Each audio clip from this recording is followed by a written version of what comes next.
Dorothy lived on a small grey farm in Kansas with her Aunt Em and Uncle Henry.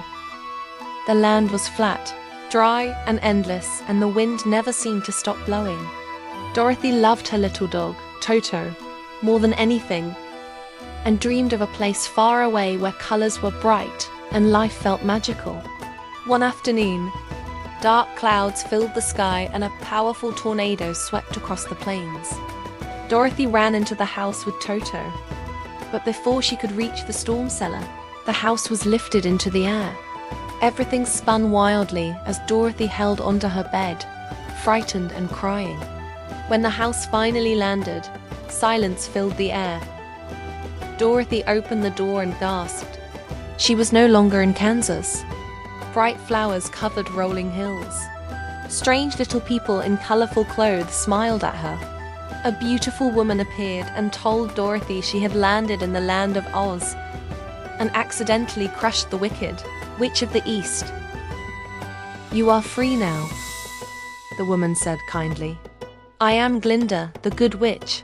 Glinda placed a pair of sparkling silver shoes on Dorothy's feet and explained that the only one who might help her return home was the great Wizard of Oz, who lived in the Emerald City. "Follow the yellow brick road," Glinda said. "It will lead you to him." With Toto at her side, Dorothy began her journey. Along the road, she met a scarecrow who wished for a brain, a tin man who longed for a heart, and a cowardly lion who wanted courage. Dorothy invited each of them to join her. "Perhaps the wizard can help us all," she said. Together, they traveled through forests and fields, crossing rivers and facing dangers. They fought off fierce creatures and helped one another when fear grew strong. Slowly, they became close friends.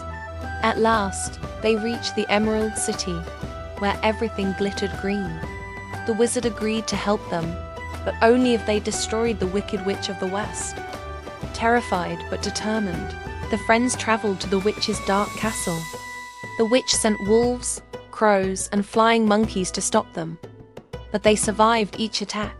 Eventually, Dorothy was captured and brought before the witch. The witch tried to steal Dorothy's silver shoes, but Dorothy resisted. In anger, the witch raised her hands to curse the girl. Dorothy grabbed a bucket of water and threw it at her. The witch screamed. She melted away into nothing.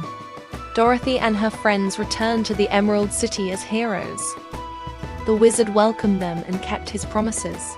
To the scarecrow, he gave a diploma, telling him he was already intelligent. To the Tin Man, he gave a shiny heart-shaped clock, saying he had always been loving.